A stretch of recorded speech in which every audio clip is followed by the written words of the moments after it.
Career Network Report here on Channel 4.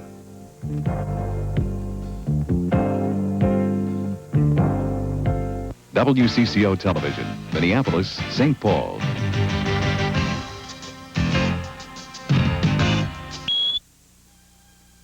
WCCO Television, Minneapolis, St. Paul. From the new WCCO Television Communications Center in the Twin Cities, this is the 5 p.m. Report. With Don Shelby and Rubenstein, Bud Kraling, and Ralph John Fritz.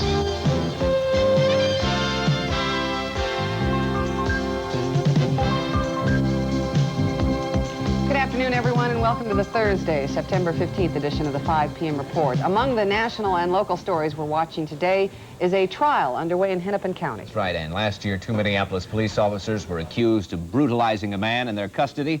Police Chief Tony Boza ordered an investigation, and an indictment was filed 1 year ago, almost to the day. Today, the trial of Officer Bill Chaplin began with opening arguments in Hennepin County District Court.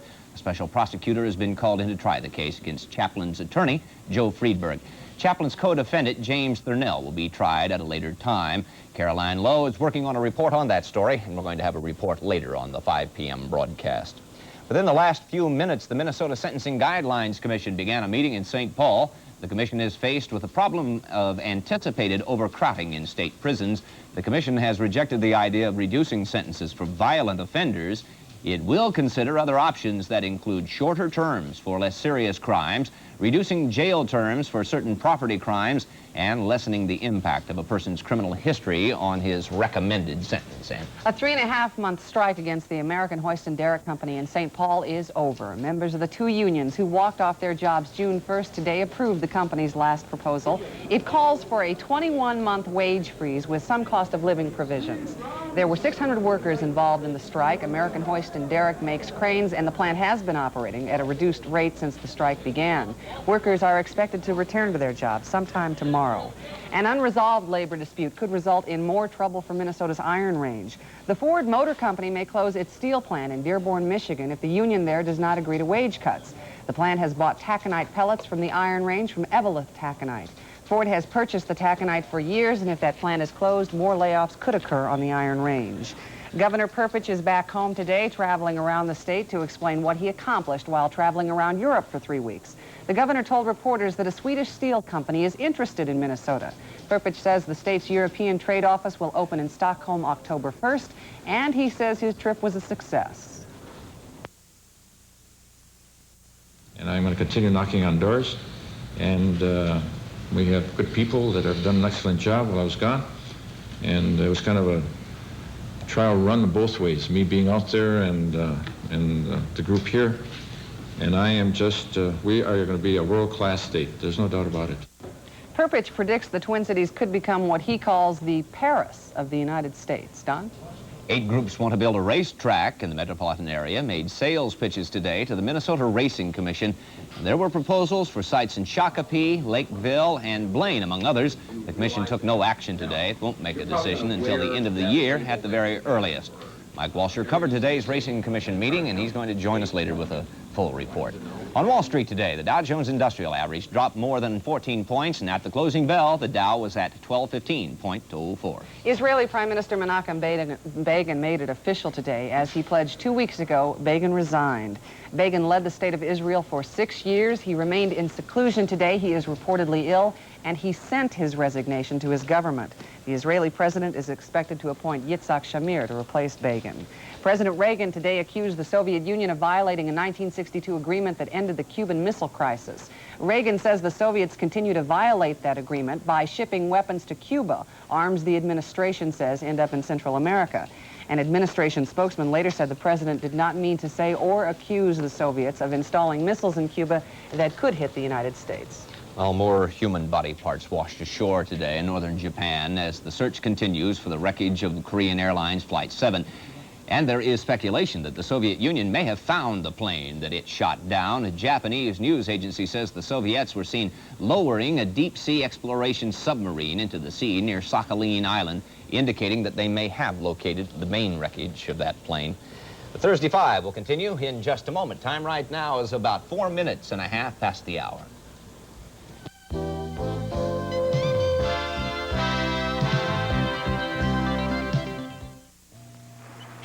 Don't wake him. Bluebeard's the grumpiest pirate afloat. But we're supposed to cheer him up. Who goes there? Snap, crackle, pop. Sir? State your business, mates. To put fun into your morning. What be fun? Kellogg's Rice Krispie cereal. It's fun to put Snap, Crackle, Pop into your morning. Part of this complete breakfast. A talking treasure. Sir, where do pirates come from? Pittsburgh. Where else?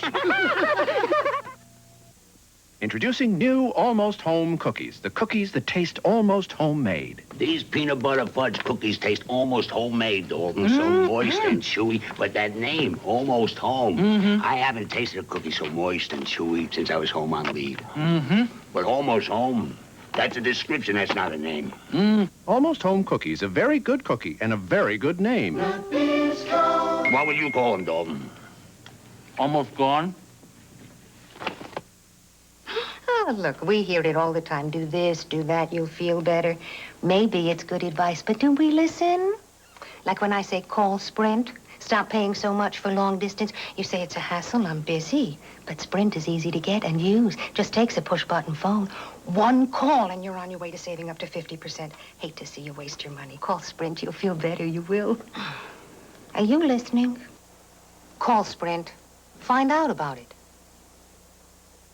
Hi, I'm Pat Brown. And I'm Steve Doyle. On the next TCMediaNow magazine, step back with me into medieval times as we visit the Renaissance Festival's Pizzantathon. Then, the fate of the world becomes child's play as kids design their own nuclear war. If you're real near where the bomb explodes, you won't live, no matter what. The next TCMediaNow magazine at 6:30 on WCCO television. Minneapolis police officer Bill Chaplin went on trial today, accused of assaulting a man. Caroline Lowe is covering that trial. We've been hearing about this one for a long time. In fact, it's two officers. This is the first of the two trials. Right, the second trial starts next week. Basically what happened about a year ago, 3 men were driving in a car down on Lake Street. They were speeding and they were stopped by Sergeant Chaplin. Chaplin and several other officers got them out of the car. They were put on the ground at one point. They were questioned, and this is where it gets confusing. During the incident, the victim was kicked in the ribs, and he says that Officer Chaplin did it. There's some testimony that Chaplin did it and that Thurmell did it. At this point, it's up in the air who actually did it. There's some confusion there. So it is the act of kicking the individual who was on the ground, which is the chargeable act of brutality in this case. Right, he was kicked in the ribs. He had a couple broken ribs as well as a punctured lung. But it seemed in the original investigation, which came out of Police Internal Affairs and then was also made public after the indictment, that they seemed fairly certain that Chaplin had taken part. Now, you say that that may be fuzzy. Well, he for sure was the officer that stopped, and there was an officer who testified late this afternoon that he thought he saw Chaplin kick the foot of one of the men on the ground. But in terms of who actually kicked them, that is what's up in the air, and some officers are going to be testifying. Other officers who were at the scene will be testifying about what they saw. But one of the things that Joe Freeber, the attorney for the policeman, is saying basically is that the victims were too drunk to know what was going on, that somebody kicked them, but who did it is in question. Now, does it seem to you, and from what you've heard from the court observers, that it may appear that one officer will be made to say that the other officer did it, since it's separate trials, and then when the other officer comes up, he'll say the other one did it, so as to lessen the possibility that either did? Well, there's a lot of speculation, some along that lines, and the attorney for the other officer, Doug Thompson, was sitting in court today watching, so they obviously are working in tandem, but what happens, we'll see. And Thurnell, Jim Thurnell, another officer, veteran of the Minneapolis Police Department, who was indicted along with Chaplin, he will be tried later. Will they finish this case, or has this other Thurnell case been scheduled? Well, the other one is scheduled for next Wednesday, but they expect this case to be wrapped up by Monday. It may even go to the jury tomorrow. It's moving along very quickly. All right, Caroline, thank you very much for your report. We'll have more at 10. Good. A man named Jim Ryan from Madison, Wisconsin is recovering from a heart transplant operation at the University of Minnesota. For many, many years, we've been hearing about the advances in kidney and liver transplants at the University of Minnesota hospitals, but now we're talking about heart transplants, something you thought only happened in Houston or South Africa. The fact is, Ryan is a 41-year-old man, and he had an operation last night. Without doctors, they said that, the doctors said that he had only a 20% chance of living until Christmas. Now they say Ryan has a very good chance of living a very full life. The donor was a 20-year-old Wisconsin woman who was killed in a traffic accident. Isn't that fascinating? Yes, it is. It's amazing. Medical science is absolutely amazing today. Thank you very much. U.S. presidential candidate Walter Mondale was in Washington today, meeting with business advisors, business leaders from throughout the United States. He has a business advising committee, as a matter of fact.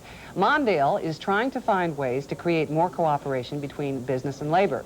Jim Gately in our Washington newsroom can explain what happened today. Jim, good afternoon.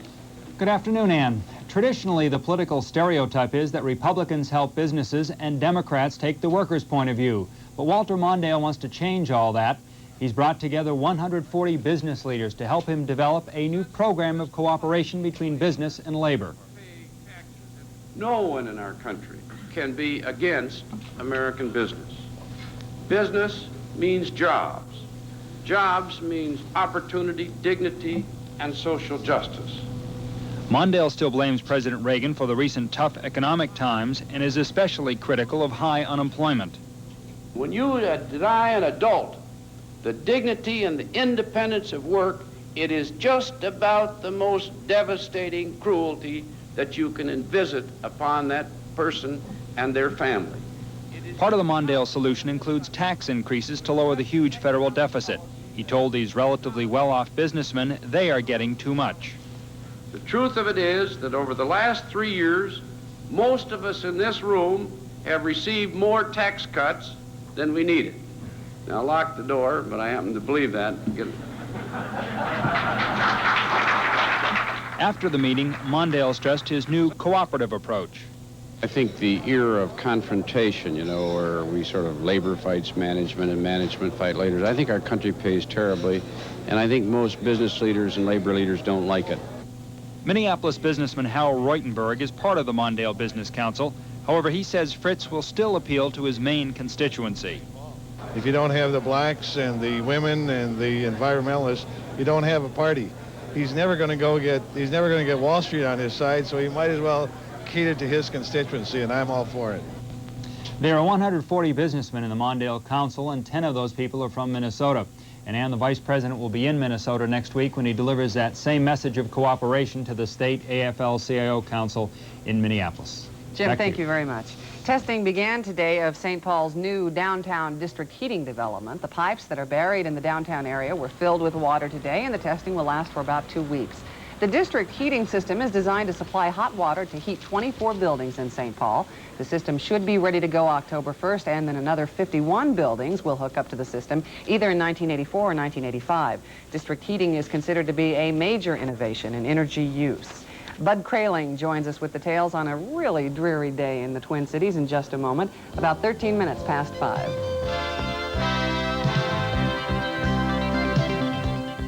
Bob. I can't believe it. Martha? People across the country are hearing from people they haven't heard from in years. I heard you die. For the first time, MCI is offering low long-distance rates to everyone. You have how many kids? Until now, you had to make a lot of calls to get MCI savings. But now everyone almost everywhere can save up to 50%, whether you call a lot or just a little. I can't believe you still remember me.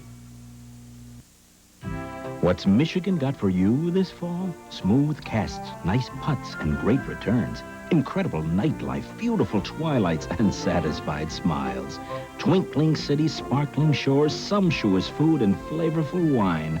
Cascading water, tumbling leaves, beckoning highways, and just rewards. So what are you waiting for? Call toll-free for a complimentary tour package and...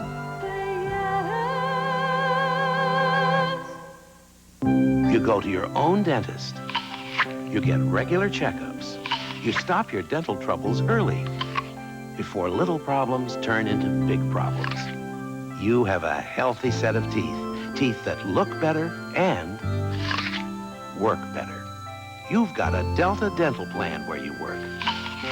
The only group dental plan designed to give long-term dental health to more Minnesota people. Take a somewhat dull lecture. Add just 1 cup. Excuse me. And Ooh, where did he get that suit? Kuppenheimer, where it doesn't cost a lot to fill your cup, because we make them in our own factory.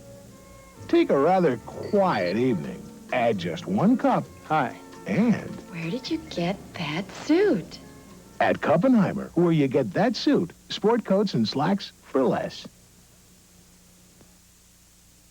15 and change past the hour right now. It's time to check with Bud. You know, we were talking about Jack Frost yesterday. Well, it seems he packed his bag and he went to Michigan, didn't he? His paintbrush. Don't you imagine Jack Frost with a paintbrush, out there painting those leaves? No. Well, you don't imagine that. Right there on the end of my nose is where I imagine Jack. The cooler temperatures were in upper Michigan this morning. 30 degrees at Pellston, 32 at Sault Ste. Marie, while northern Minnesota had temperatures in the mid-40s to the low 50s. Balmy weather. I'll say, but it was rain today, and I bring it up again. Still raining. Temperatures 55 degrees, humidity at 80%. The wind is from the southeast at 14 miles an hour. Pressure reading is 29.80, and the pressure is falling. I think you would say this was an umbrella day in the Twin Cities with an inch of rain through the morning hours. And this afternoon, we added another ½ inch and almost 20 hours of continuous rainfall. Well, because of the shortening of the daylight hours and the cool temperatures in the northern part of the state, some fall color has started to appear, well, in the Rainy Lake area by International Falls. And our forecast is for color to start to appear along the Gunflint Trail area, next week sometime around the 20th of September, and to the fall color to be at its peak the 1st of October, the northeastern part of the state. It's about a week late this year compared to last year anyway. A long cold front from the Texas Panhandle up through the Midwest. However, temperatures were a little on the cool side. Both sides of the cold front. Was 27 this morning at West Yellowstone, Montana, and 27 this morning at Bradford, Pennsylvania. It's up in the mountains there in the western part of the state, with 39 this morning at Toledo, Ohio, and 50 at Huntsville, Alabama. And showers continue in eastern Minnesota, eastern Iowa, down through Missouri, parts of Oklahoma. Ponca City, Oklahoma, with 2 inches of rain today, an inch of rain at Kirksville, Missouri. A high-pressure system that is to the west of us, and our forecast is that clearing will start and the rain will be ending tomorrow afternoon in our metro area, and all this frontal system will be out of here. Temperatures were in the 70s today from Seattle to St. Louis, New York City. It was over 100 degrees in Palm Springs, California this afternoon, and 89 the afternoon temperature in New Orleans. Forecast tonight of rain turning to drizzle, winds southeast 10 to 20, 46 for the low tonight. The forecast for tomorrow is for some clearing in the afternoon with morning showers, northwest winds 10 to 20, afternoon temperature of 59, and then our Saturday forecast is partly cloudy with 65 degrees for the afternoon temperature. So a bit of sunshine coming in tomorrow afternoon and partly cloudy on Saturday. Oh, well, that's not bad. It looked like a string of those showers had been put together in one chunk and set right on top of the Midwest there. That's a long time for rain to fall, 20 hours. Well, it sure is, but not that big of a rainfall accumulation. Yeah. Okay. Well, Ann has something over there that we can do inside if things get real bad. I think so. Thank you very much. In today's entertainment update, the story of an author of a brand new book who is upset with the producer of a brand new movie. Bill Carlson can explain.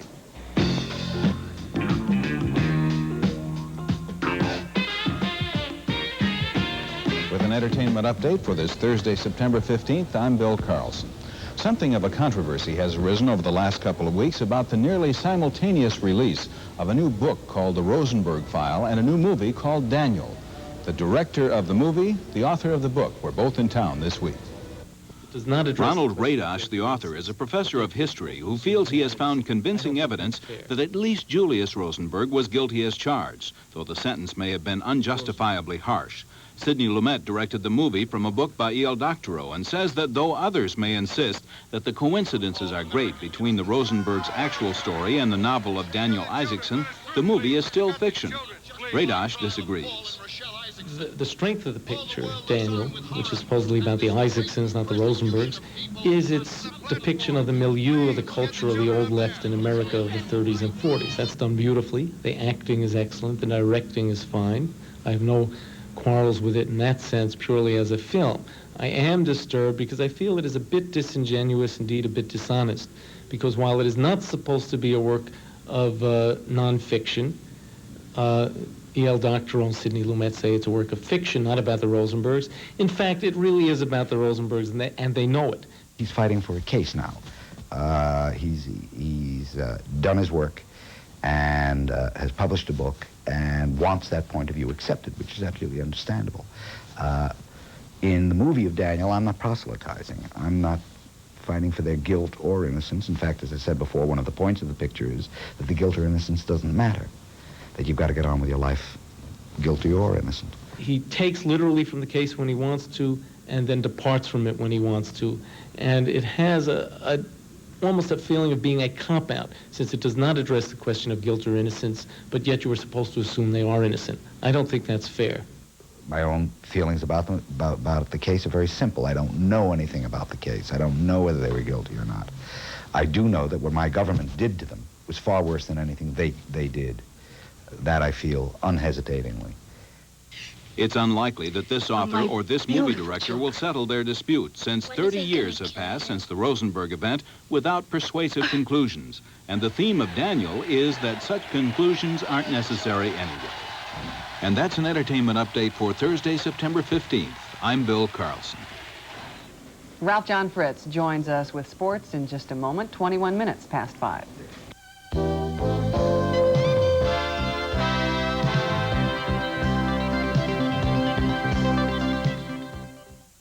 When it comes to absorbency, Viva's more than a paper towel. Watch.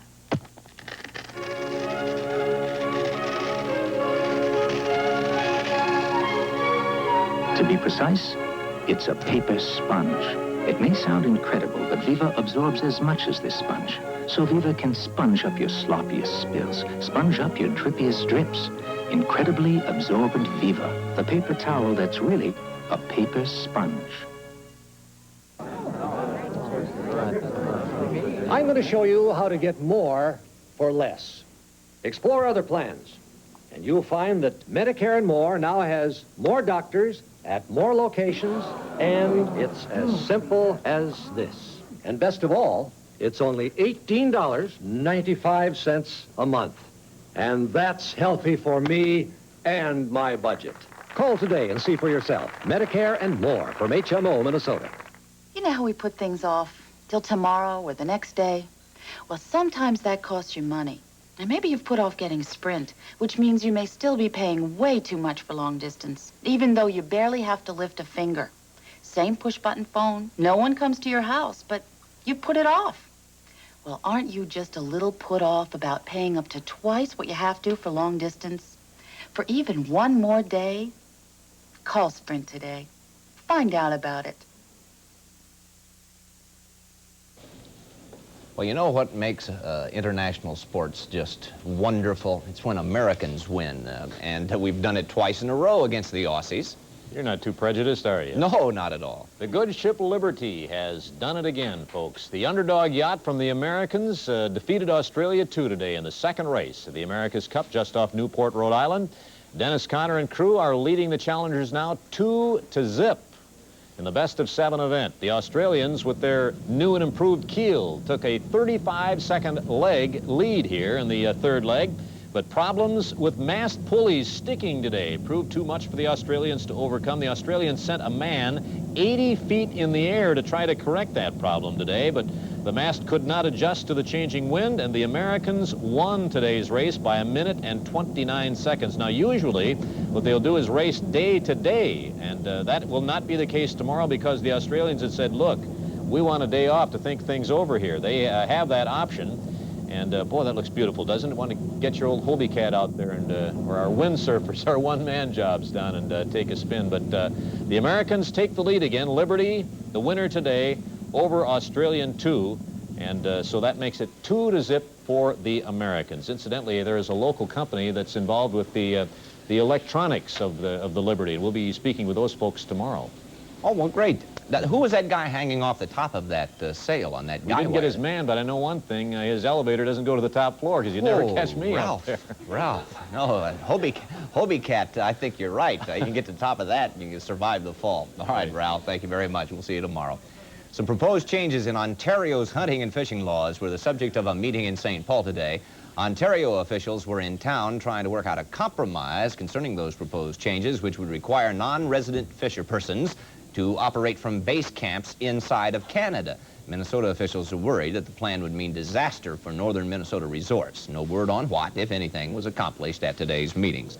The Minnesota Racing Commission is in the process of formulating plans for pari-mutuel betting in the state. And, Ann, I understand they're talking now about some new potential racetracks. That's right. The commission met today and talked with 8 groups that would like to build a racetrack in the metropolitan area. Mike Walsher has been following this story today and can tell us what happened. This was not a day of final decisions, was it? No, not at all, Ann. This was a day in which the 8 developers who'd like to get the franchise, if you will, to build the racetrack here and own it and operate it, simply introduced themselves to the members of the Minnesota Racing Commission. They gave a short 10 to 15-minute spiel about, in rough detail, why their site would be the best for that racetrack. Can you roughly explain some of the proposals that were laid out today? Yes, there's a proposal for a track to be built in Lakeville on roughly 360, 70 acres of land down there. There's another proposal to build it in Blaine. That's one of the more interesting ones because it probably would be a private non-profit racetrack. That's the one that the Anoka County public officials have been backing. And there's another proposal that came to light today involving some out-of-state investment that would be built on the east side of Shakopee, not far from where Valley Fair is right now. Whose track are we seeing right here? Is that Nebraska? No, that is, I believe, Hawthorne Racetrack in Chicago that we shot last fall. What's the timetable for construction? Well, first the decision. Ray Elliott, the chairman of the commission, would like to have a decision by January 1st. That may be pushing it a bit. It may be more February or March. And they could then probably have a racetrack operating in the metropolitan area by summer or early fall of 1985. What's the process for the decision-making? Are there public hearings? There will be public hearings once they narrow it down to a specific site. The Metropolitan Council has something to do with this. In fact, a lot of the commissioners today were frankly confused about just what role the Metropolitan Council would be playing and how much influence and power it would have on the decision. And Chairman Elliott very firmly said, the final decision is ours, and we're going to make it. Did you have the sense that the commission knows exactly what it wants? I know it went to Nebraska not too long ago to see the track there. No, I have the sense very much that the commissioners are in a very preliminary stage, and they're asking a lot of very, very basic questions. And I think it'll be a very intensive process before they narrow it down. Very good. More on this tonight at what time? At 6. Thank you very much. We'll conclude the Thursday 5 in just a moment.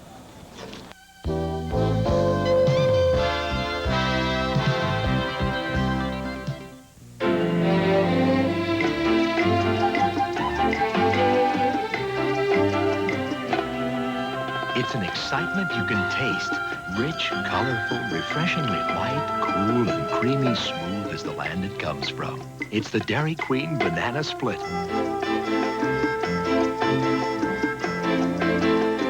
Come taste the excitement. In the land of Dairy Queen, we treat you right. Look how water can destroy unprotected wood, but not if it's protected with Thompson's Water Seal. Use Thompson's Water Seal waterproofer on dozens of surfaces. Brush on Thompson's for an invisible barrier that helps prevent water from entering and damaging brick, wood, and concrete. Your house isn't really protected until it's protected with Thompson's Water Seal. Thompson's Water Seal is available at these and other fine stores.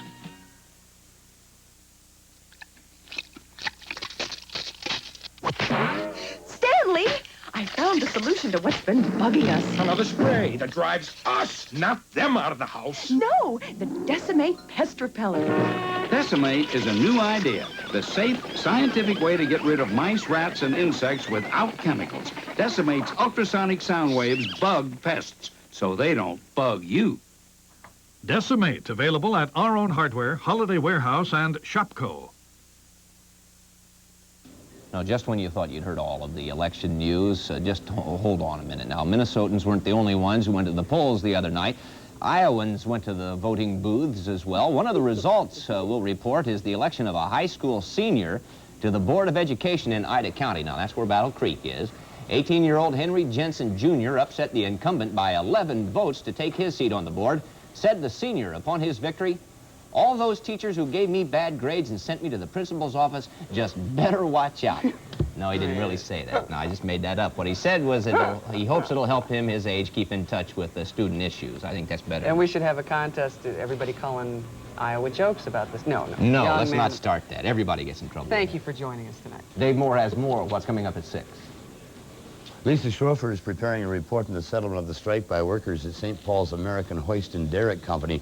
Officials of the U.S. Agriculture Department in the Twin Cities discussing the success or the lack of success of the payment-in-kind program.